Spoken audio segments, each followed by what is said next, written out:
Perfeito, nós estamos conversando com a Adriana Spengler, ela que é diretora, professora de Direito Penal e vice-presidente da Abracrim. Quem pergunta agora é Cris Grêmio. Boa noite, doutora Adriana. Eu queria voltar ao assunto da primeira pergunta, que são os presos, na minha visão, políticos. Presos políticos não foram os que foram flagrados no ato de vandalismo no dia 8, e sim foram presos depois. Muitos deles, pelas conversas que a gente tem tido com advogados, os advogados que conseguiram ter acesso a seus clientes, né, ou aos processos, o que é ainda mais raro, muitos deles sequer estavam em Brasília. Outros chegaram a Brasília depois de tudo acontecido. Alguns estavam de fato, mas nem estiveram na esplanada. Outros estiveram, mas não entraram nos prédios, não depredaram nada. Então, está tudo misturado. Mas tem mais informações chegando. Eu já recebi o caso de um senhor que está preso em Contagem, na região metropolitana de Belo Horizonte. 68 anos, foi preso dias depois como um suposto terrorista. Ele nunca esteve em Brasília, ele participava das manifestações na frente da sua cidade. Segundo me informaram, o mandado de prisão contra ele, assinado por Alexandre de Moraes, com acusações de atos terroristas, financiamento de atos terroristas, porque ele gravou um vídeo xingando Alexandre de Moraes e o presidente Lula. Teve o celular apreendido, encaminhado para Brasília, ele não tem mais nem o celular para provar o que fazia ou o que deixava de fazer, e ele está sozinho, sem advogados, conseguiu, por piedade dos carcereiros, ser conduzido à enfermaria, porque ele depende de remédios, ganha um salário mínimo por mês. Como uma pessoa dessa pode financiar atos terroristas? Então, eu quero voltar à pergunta, desculpe me alongar, mas para mostrar que tem mais gente presa em outros estados do Brasil, em outras cidades, além dos 916 presos, a meu ver, de maneira por perseguição política mesmo. A Abracrim, a senhora diz que 10 dias depois daquelas prisões de Brasília, entrou com esse pedido de, eu não sei exatamente o termo jurídico, mas de informações, e até hoje não teve resposta. Mais de um mês sendo ignorada solenemente pelos ministros do Supremo Tribunal Federal. Não há mais nada que possa ser feito, não há como juntar várias associações, por exemplo, de advogados, talvez até chamar magistrados de outros lugares do país para juntos tentarem fazer uma pressão maior, porque a gente não aguenta mais viver dessa forma, né? Exatamente, muito obrigada por entrar nesse tema. Está sendo montado agora, nós vamos precisar, e está sendo conversado com a própria OAB e a Abracrim, uma campanha mais dura e mais consistente nesse sentido, porque nós não, como tu falou, a gente não pode ser ignorado dessa forma, e não nós, Abracrim, como essa associação só, né? Digamos, a advocacia não pode ser ignorada dessa forma.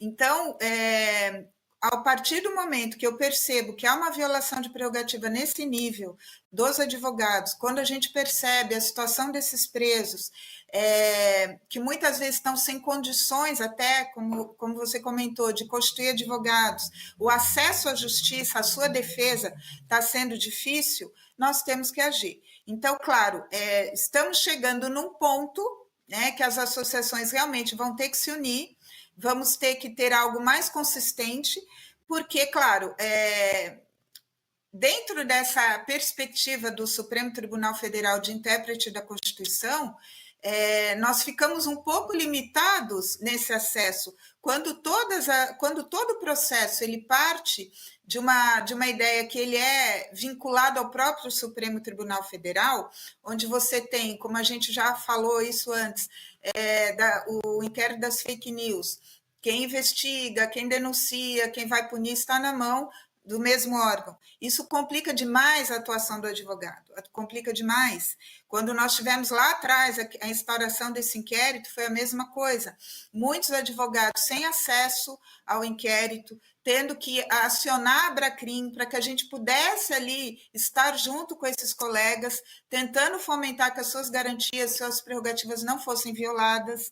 E agora, esses presos que estão Brasil afora, que não, é o caso que você é um, mas a gente sabe que tem vários que estão sendo presos Brasil afora, porque a investigação, segundo eles, continua, e essa investigação vai dando margem para mais prisões e vai dando margem para novas denúncias. Então, o que a gente tem visto? Denúncias genéricas de pessoas que estão sendo denunciados com outros que nem sabem quem são, fundamentada numa ideia de uma associação criminosa, que, claro, a associação criminosa é o que é o direito penal de crime permanente.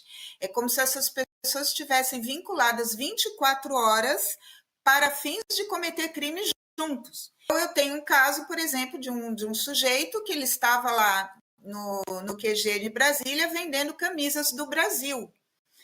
Ele não estava literalmente participando do movimento político em si, ele estava fazendo o ganha-pão dele, vendendo camisas. Ele foi preso também no dia seguinte.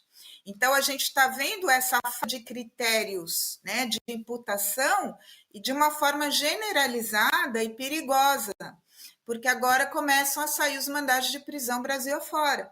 Então, pessoas que poderiam estar fomentando esses atos, podem ser agora acusadas de estar fomentando, incentivando e incitando, porque não é só questão de financiar, existe o crime de incitação ao crime.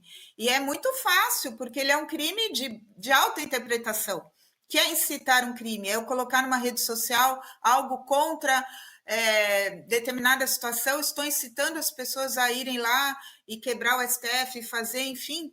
Isso é um perigo, porque essa margem de interpretação que se está dando para a imputação das pessoas nos crimes, que está também da nossa atenção. Nós não podemos permitir esse overcharging, que é esse termo que tem se usado muito agora em direito penal, para esse excesso de imputações.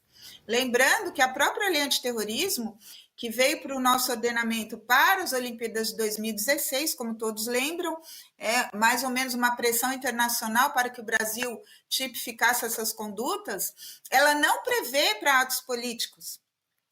Ela tem um viés específico. Então, veja, já está sendo uma interpretação extensiva. E nós não podemos ter interpretação extensiva no direito penal. A interpretação tem objetiva. Não posso incluir condutas que o próprio legislador não previu.